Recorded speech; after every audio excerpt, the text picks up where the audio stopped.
My name is Sarah Boone, Saraboone,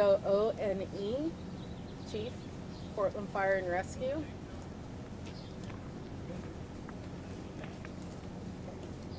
Is everybody ready? Okay. Thank you for being here today. My name is Sarah Boone, Fire Chief of Portland Fire and Rescue.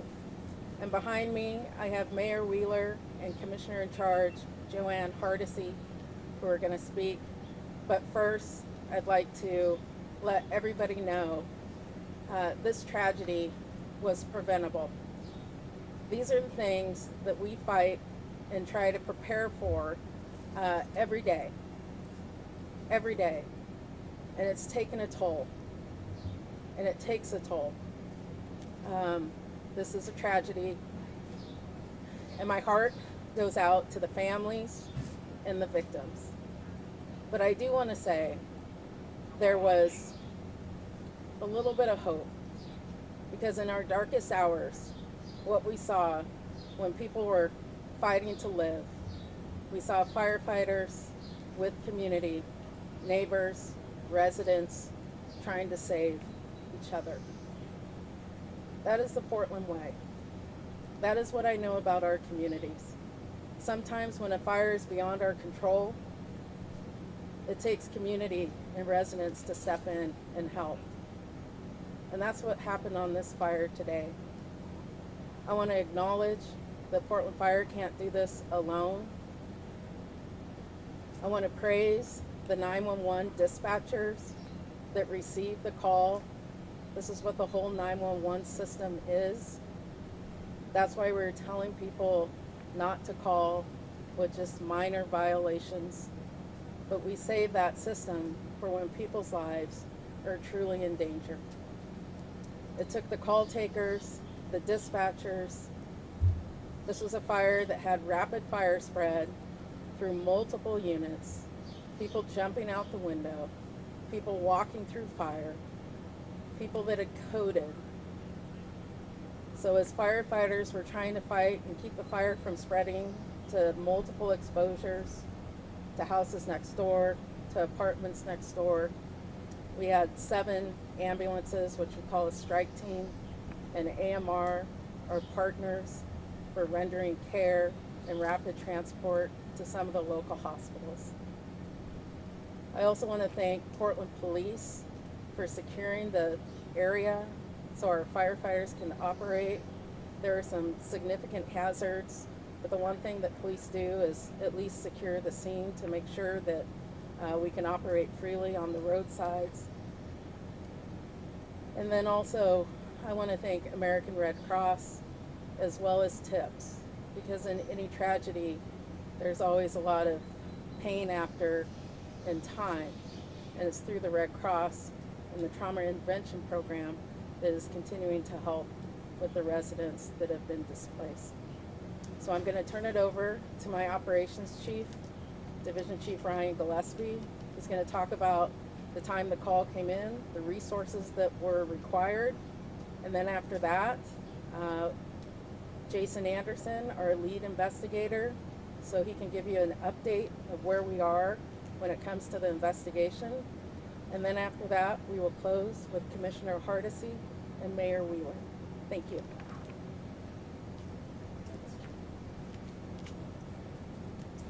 Good afternoon. My name is Ryan Gillespie, Division Chief of Emergency Operations for Portland Fire and Rescue. As Chief Boone said, this call came in early this morning at 3:30.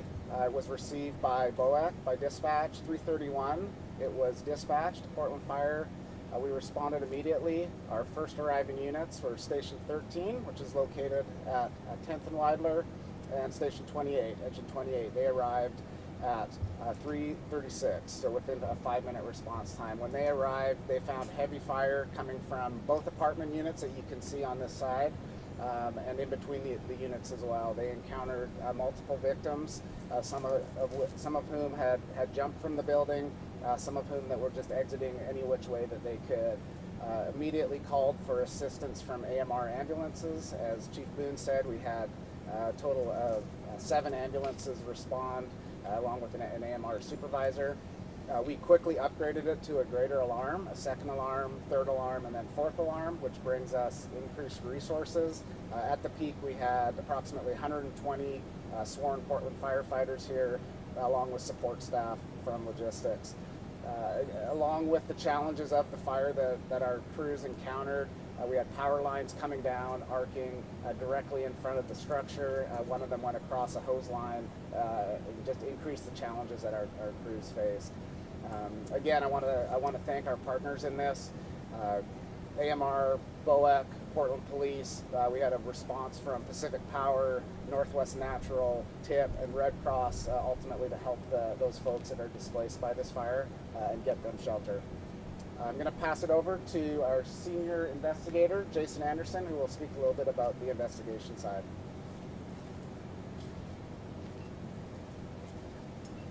As Chief Gillespie said, I'm Lieutenant Jason Anderson. I'm the senior investigator with Portland Fire and Rescue's Fire Investigations Unit. As with any investigation, we're still in the early phases of this. The magnitude of this particular incident, first and foremost, we do want to provide answers to everybody as to what the cause of this particular fire was. But also we're looking at the mitigating factors of what resulted in the loss of life today and the tragedy that you all are here to learn about. As with any investigation, we're trying to ascertain and collect as much information as possible, and that's where we're asking for the public's help as well. If anybody has any information, saw anything in the neighborhood, witnessed anything, please contact us on our information line at 503-823-INFO. And that's about all I can say at this particular moment, since it is an active and open investigation. Thank you.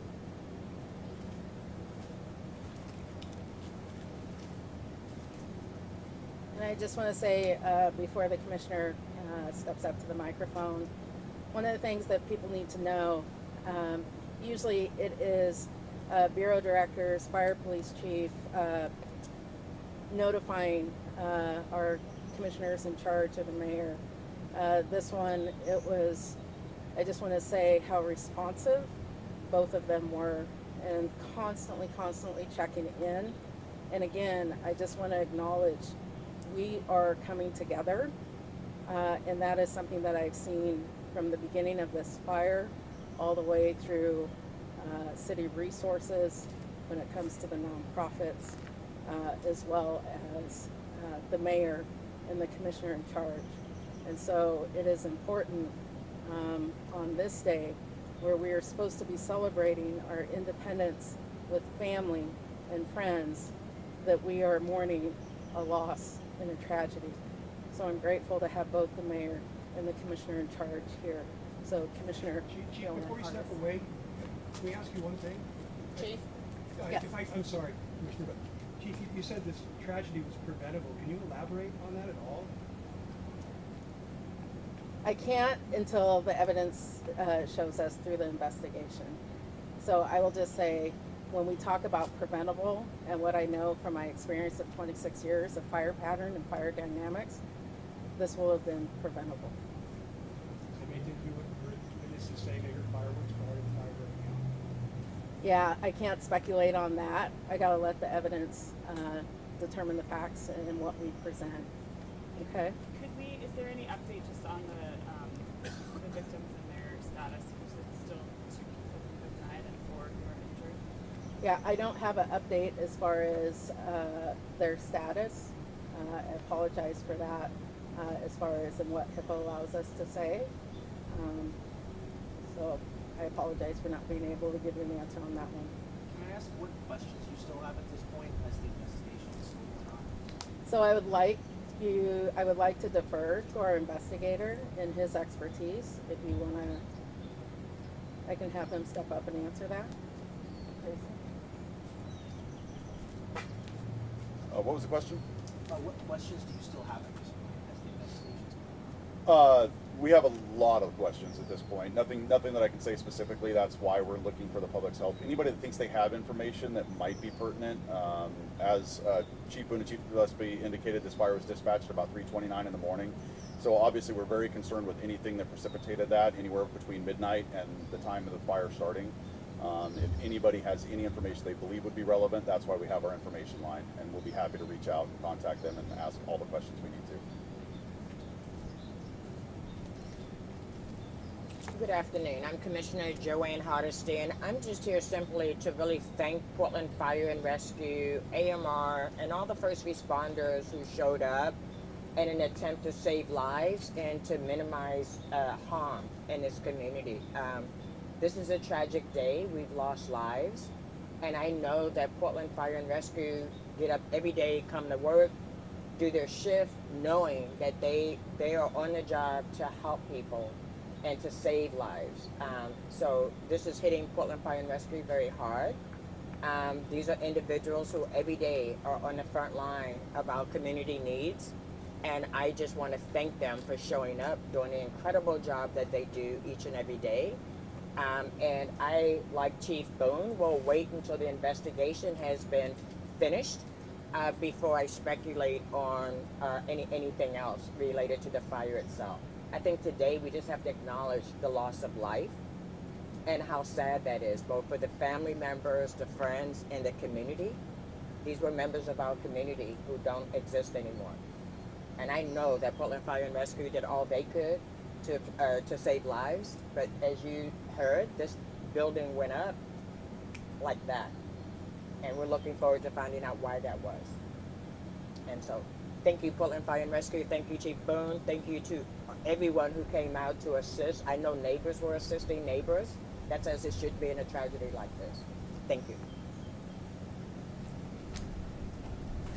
Good afternoon. My name is Ted Wheeler. I'm the mayor of the city of Portland. The fire which destroyed the two complexes behind me this morning is nothing short of heartbreaking. It's a tragedy. And I'm here today to express my deepest and my sincerest condolences to those who are injured, to the family and friends of those who died, to all the people who resided in these complexes who've lost their homes and lost their belongings. I've been told that fires like this, fires that start in the early morning hours, are particularly dangerous, not just to the residents who are living in the buildings that are on fire, but also to the first responders who show up to try to save lives. I have unending gratitude for our first responders and service providers who showed up to do everything they could within minutes of the call going out to save lives. The men and women of the Portland Fire Bureau, the Portland Police Bureau, AMR, the American Red Cross, which provided temporary housing and support for people who were directly impacted, and so many others, including residents who lived in the immediate vicinity of these complexes. Thank you to all of you. Thank you. We're in a day of mourning. It's juxtaposition with a day of national celebration.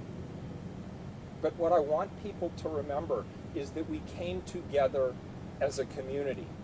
And we're going to continue to stay together as a community, as the Fire Bureau investigators do the necessary and detailed work of determining a cause, so that we can work together to make sure that this kind of tragedy doesn't happen again in the city of Portland. I know that people want answers, and they deserve answers, but I'm also asking the public for patience while we let the fire investigators do their necessary work. Thank you all for being here today. Any final questions? Can somebody just clarify the circumstances that led to people having to jump out of windows, off of balconies? Yeah, I think as the mayor talked about and what we know in the fire service, anytime we have fires that break out, after midnight when people are asleep, in between, midnight and 6 in the morning or 5 in the morning, that's why we are constantly telling people to make sure that they have their working smoke detectors, right? It's why when we look at new construction, we want to make sure that we have sprinkler systems. We want to make sure that we have, even in garden style apartments, that the extinguishers are up to date, so you can put a fire out at the smallest level, the incipient stage. But when everybody's sleeping, you know, your reaction is not the same. And smoke is a silent killer. So if none of those systems are working within the residence you live in, or you don't have an escape plan, where you have practiced and practiced and practiced, because everything is reactionary. Seconds count. And so what we saw on this fire, and we've seen multiple times, especially when it's really dry, you know, this is Stumptown. A lot of our residents in our apartments are wood frame, right? Building codes have come a long way, but when a fire, however it starts, where it starts, and it gets going on a hot, dry day, it spreads rapidly. And so people didn't have much of a chance. And the way this building is constructed, you know, it had few exits. That's not something you're going to see in newer construction. But you're going to see a lot of these garden-style apartments, exterior entrances, where people will be trapped on the second and third floors. And if their main route, a common stairwell, is burned through, the only avenue is to jump. And no sprinklers in the building either. Confirmed? No sprinklers. Chief, what's the likelihood there are more victims in there? At this point, we've made contact with the residents of every unit, and we've confirmed that the victims that we currently have is the correct number. So no more unaccounted for? Not that we're aware of. Okay. Thank you. Chief, there were preventative measures leading into this weekend, such as firework bans. Do you think enough was done at the city level to prevent something like this from happening? You know, that's a tough question for me to answer, because I always think you can always do more, right? Some people will say, you know, if you had promoted earlier, or had a ban on fireworks earlier, or got a message out. What we're trying to do is change behavior, right? But there's so many different behaviors that we're trying to change. Number one is accountability and responsibility. Number two is, you know, we can put rules out there based on our experience and knowing the conditions and the warning indicators, and hope people abide by that. But not everybody does. And people that choose not to abide by our safety warnings can put people in harm's way. So we could have planned earlier. You could have still had the same message. You could have banned sales. But if somebody wants to set off fireworks, they're going to find them, right? If somebody doesn't want to abide by any of the rules, they're going to break them. We can't police 650,000 people, right? Our on-duty workforce is 169 firefighters a day, working 24 hours. So that ratio is kind of tough. But what I do know is you can save more lives by preventing a fire from even starting. And when we talk about fireworks and behavior and why we banned them, is because every single one of those fireworks is a spark and an ignition source that the public has the choice not to use. Chief, We've one gone beyond question. our time, so Okay. Just one question real quick. I'm so Sorry. sorry. You said 169 firefighters, and it was mentioned earlier 120 were here. How do you guys not step on each other's toes? How does it become effective even with that number of people? Can you speak to the logistics and the kind of difficulties you guys face and how it was, you know, effective for that many people to be here? Yeah, so I will just say we have a fluid and dynamic system. We have redundancy built into our system to rapidly expand and contract depending on the fire spread, the growth, the complexity. You know, there's a lot of things that go into it. But people also have to realize we have mutual aid contracts as well with our partner jurisdictions.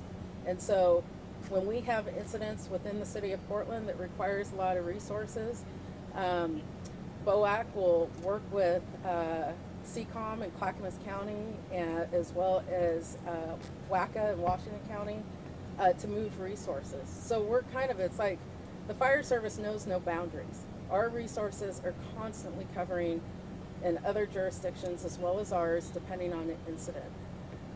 We also, when it comes to not stepping on each other's toes and stuff like that, we take a large incident and we divide it and compartmentalize it up, right? We turn it into manageable span of control. And so it is something, I mean, that's the incident command structure. And then as far as our logistics, it's a long operation. Again, they're built into that emergency operations where they're constantly making sure that our aerials are able to, that we're able to, you know, raise them, extract them, our pumps are still working, our rigs are fueled, just so we can maintain constant operations. And then the last part is the rehab.